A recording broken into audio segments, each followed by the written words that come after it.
Hey, y'all. What's going on? Welcome to another story time brought to you by ABC Read and ABC Learn, in which we are here to help you develop and nurture that love of reading in every child as well as every adult.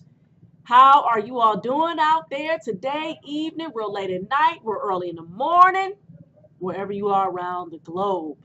I hope that you all are doing just absolutely wonderful. And I hope that you all have read or you're planning to read for at least 30 minutes. All right, my reading revolutionaries. Before we get started, just a quick reminder of what the benefits of reading aloud are, which is you can get your vocabulary, look at me, your vocabulary can increase, all right? So that means that you can get to learn a whole bunch of new words, all right, through reading aloud, period. Another one, attention span, all right? So you will be able to increase your attention span. What does that mean? That means you'll be able to sit a little bit more longer and be able to listen to the story so that you can understand what's going on in the story, all right? Reading aloud does that as well. All right, reading aloud also helps you with your memory as well. So there are many different benefits to reading aloud. So please make sure that you are doing that. Even if you are an older sibling, you can read aloud. Even the younger siblings too. Younger siblings, read to your older siblings. Try that out as well. All right. So bam, that's what's up. Just wanted to share that with you guys real quick. If I sound a little funny, that's because I'm a little stuffy. All right. Kind of got that little nasal drip going. Yeah, you got to blow your nose every 10 minutes. So hopefully I don't start dripping during the read loud. I know that's nasty, ain't it? I won't do that for y'all. Inshallah. So, but here we go. Nikki and Deja by Karen English, illustrated by Laura Freeman. Okay. So we are now on chapter 6. All right. And Nikki and Deja, for those of you who are this is your first time listening to an ABC Read, ABC Learn read aloud. Nikki and Deja are two besties, all right? They are best friends, and, they are basically, this book is just talking about, the different little trials and different things that they're going through, being best friends. And, now it's this new girl who has moved on their street, and they have vowed not to talk to her and like her because she rolled her eyes at them when they were trying to get her attention when she first moved on the street. Then another chapter, I think it was either Deja or Nikki. I can't remember. I get them mixed up. I think it was Deja who said she knew how to do Nikki's hair. And she like, no, you can't. You can't do my hair. She like, yes, I can. And then come to find out, she really couldn't. So you got a lot of different things going on. I think it's a cute little book. I like this story a lot. I think it's great for those second and third graders, especially we got school is in now. And I love how this book has been written because it deals with a lot of different little issues that especially girls deal with in school, all right? And especially with African American girls too. So yeah, just wanted to share that with you guys. And now I am ready to read chapter 6, Invitations. Invitations. Deja skips down her front steps the next morning and joins Nikki on the walk in front of her house. Deja has a big grin on her face. She has it all planned, she tells Nikki. She digs in her book bag. Look, Deja holds up 4 hearts cut out of red construction paper. She's very proud of her creations. Invitations to our tryouts. Deja hands Nikki 2. 2 for you and 2 for me and none for Antonia. At that moment, Antonia comes out of her house and skips down her front steps to the car waiting in the driveway. They look at Antonia sitting in the back seat as her father pulls out onto Fulton Street. She ignores them. She is so stuck up, Deja says. Then she puts her finger in her open mouth and makes a gagging sound. Nikki follows suit. They laugh and laugh. Finally, Nikki looks up at the 2 lopsided hearts covered in clumps of glitter. Too much glue, she thinks. You have been chosen to try out for our drill team club. Tryouts are at recess in back of the handball court. If you're late, you don't get in. You got the best ones. I kind of messed up on mine, Deja says.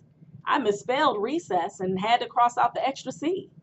I couldn't erase because I used black marker. She looks down at her own hearts.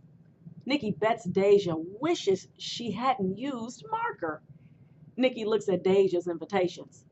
How many times has she told Deja it's better to write in pencil first and then go over it in marker? Marker can't be erased.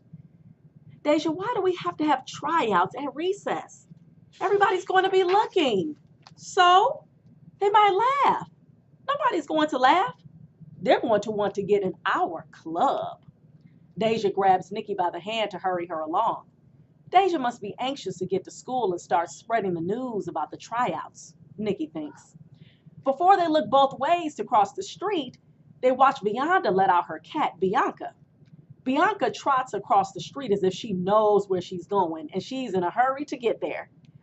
During morning journal writing, Deja waits until Miss Shelby turns her back to the class to post that week's spelling words. Then Deja passes an invitation to Keisha, who sits right behind her. Chi-Chi on the other side of the room is busy staring at the topic for morning journal. My best friend. Deja can't get her attention. She folds the invitation into an airplane and sells it to Chi-Chi. It lands under her desk. Chi-Chi looks down at it, then reaches to pick it up. After she studies the globs of glitter on the front, she turns it over. Finally, she looks at Deja and smiles. Deja smiles back. Nikki looks around the room. She takes out her notebook and looks at her list. When she looks up, she spies Antonia sneaking sunflower seeds out of a package in her desk. Antonia slips one into her mouth and then carefully extracts the chewed up shell. Then she places the shell in the tray inside her desk meant to hold pencils. Nikki wonders if she should raise her hand and tell Miss Shelby. Nah, people might think she's a tattletale. She watches for a while, then returns to her list. There are 10 names. Of all the girls on the list, Nikki likes Rosario and Melinda best. She gets up to exchange her pencil for a sharpened one in the pencil can, even though hers is still sharp. On her way to the front of the room, she passes one invitation to Melinda, who sits in the front of her row, and then gives one to Rosario, who sits near the teacher's desk. When she sits back down, she looks first at Melinda, who's busy running her fingers over the glitter. Then she looks at Rosario, who's reading the other side of the heart. Miss Shelby turns around and looks straight at Nikki. Nikki quickly gets back to her journal. On the other side of the room, Nikki sees Deja dive into her topic. Nikki begins to write as well. My best friend is a girl named Deja. She lives next door to me, which is good because I can go over to her house and she can come over to my house very easy. She doesn't have any brothers or sisters, and I don't either, so we are like sisters. She has her Auntie D, and she's like Deja's mother because she's lived with her Auntie D since she was a baby. My mother and father are her pretend uncle and auntie. Deja's favorite color is lavender, and mine is blue. I'm good at math and making lists, and writing about the people who live on her block. Deja is good at decorating. The end. P.S. Deja says lavender reminds her of springtime and warm weather. All right, you guys. And I'm going to go ahead. I am going to read chapter 7 as well. This book is really getting juicy. Woo! Chapter 7, Tryouts. When it's time for recess and everyone goes outside, Deja and Nikki head to the handball court with the girls who are going to try out trailing behind them. Deja has them all line up, even Nikki. She studies them and squints her eyes. Then she moves them around into a new arrangement. She says. Next, she puts on her serious face. Okay, if you want to be in our drill team club, who else is in it? Rosario wants to know. Me and Nikki, Deja says. That's all? Melinda asks. She sounds as if she expected more people. Even Chi-Chi, who never says very much, has a disappointed look on her face. Well, Deja says, if we're good, everyone's going to want to be in our club. Rosario frowns. She chews at a fingernail. Keisha starts gazing across the yard toward the teeterball game she's missing. She's very good at teeterball. Okay, everyone, pay attention. I'm going to show you this routine I saw these high school girls doing. One of them lives across the street, and me and Nikki, we see them all the time practicing. Huh, Nikki? Nikki, who has been staring off at some girls jumping rope, nods. Then Deja continues, after you watch me, I'm going to see who can do it by themselves. And what if we can't? Rosario says. She seems bored. Deja looks at Rosario as if she thinks Rosario is a troublemaker. Well, I think you can. Come on, watch me. Everyone watches Deja, who's always been a good dancer, begins some fast shuffles, stomps, twists, and arm waving. Too complicated, Nikki thinks. Nobody's going to be able to do that. She can't remember how many stomps, when to shuffle, or which way she should twist. Impossible! But when Deja starts again, everyone follows along. When she finishes, everyone lines up beside her and does what Deja does again. The more they follow along, the more fun they seem to be having. Except Nikki. She has a hard time keeping up. She can't remember what to do or think as fast as the other girls. They go right, she goes left. They turn and she's still looking around to see what everyone is doing. Then she tries to catch up. When they stop to take a breath, Deja is looking at her and frowning. Okay, Deja says, now I want everyone to do the drill on their own while I watch. No, says Nikki. You have to, Nikki. You have to show me you can do it on your own. I don't feel like it, Nikki says. What's wrong with you? Why are you acting like this? Acting like what? Nikki knows what Deja means, but she has no answer that she wants to admit to.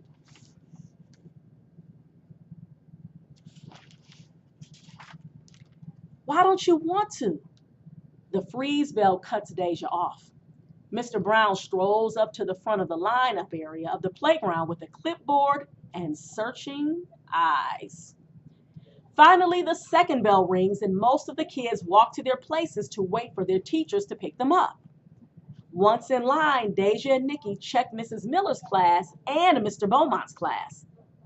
Unfortunately, everyone seems to be where they're supposed to be. Room 10 is still in second place behind Mr. Beaumont's class. Nikki, Deja begins slowly as they walk home from school. How come you didn't drill with everyone else? I didn't feel like it. You can't drill, can you? Yes, I can. When I want to. Why don't you be our secretary? Deja says quickly. And too brightly, Nikki thinks. Why would I want to be secretary? You can take our attendance and stuff, Deja says. There's only 6 of us. Why would we need to have attendance? Well, you can also take notes on how everyone else is drilling. How can I drill and take notes at the same time? Deja sighs. You'll be doing secretary stuff instead of drilling. Why can't I drill? Because you don't know how, Deja blurts out. That's not fair, Nikki says. I don't want to be secretary. Why is she protesting? She doesn't even like drilling. Deja lets 2 whole days pass before she brings up the subject again. After school on Friday, just as they're about to go into their separate houses, she says, Nikki, you're messing us up because you can't drill. Why can't you be? I'm not going to be anything, Nikki says, cutting her off. And anyway, I don't want to be in the stupid club anymore. She hadn't meant to say that. It just came out. And since she can't put the words back into her mouth, she's glad she's in front of her house, because then she gets to stomp up her stairs and slam the door behind her. Wow. Whoa. Very powerful. Two powerful, powerful chapters. Wow. Now you see that. What's going on, right? You have Deja. She's Miss Dancer. You know, she got this, initiated this club being started. She knows how to do all the steps and all the moves and all of that stuff. And Nikki, basically, as if you guys have listened to the other chapter, Nikki had already doubted herself anyway. She already felt like she couldn't keep up. She already felt like she didn't have any rhythm. But now, since her best friend is kind of putting her on the spot and basically being honest with her, but according to Nikki, she feels like, hey, you trying to put me out, but Deja is really just trying to help her along and letting her know, like, hey, I understand if you can't get it, so why don't you do this? So a lot of juicy stuff, a lot of great things that are happening in the story, right? So we are at the part of the story where we're trying to see what is going to happen between Nikki and Deja. As we see now, there's a rift. There's a problem between them two, right? Deja's like, hey, look, Nikki, I can tell you can't really step, girl. So why don't you take some notes? And Nikki's like, wait a minute, hold up. How you gonna play me? We're girls. You're not supposed to be wanting me to do something else. You're supposed to, encourage me, right? You're supposed to say, hey, you could do it. But I don't know. You guys let me know what you think. Do you think that Deja should have said that, to Nikki? Do you think she should have been honest and telling her, like, hey, you could do something else because I can tell you can't keep up? Or, do you think that, Nikki, should she tell Deja, hey, look, I wish you would have said, you can keep practicing, you can keep trying, to me, to encourage me? Or do you think Nikki should just say, you know what, you're right. There are some things that you are going to be better at, and there are going to be some things that I am better at. You guys let me know what you think. And I hope you guys have enjoyed those 2 chapters. And I'll be reading to you again, chapter 8. All right, you guys take care. Remember to like, subscribe, and share our videos. And remember to please keep reading for at least 30 minutes a day. Peace, reading family.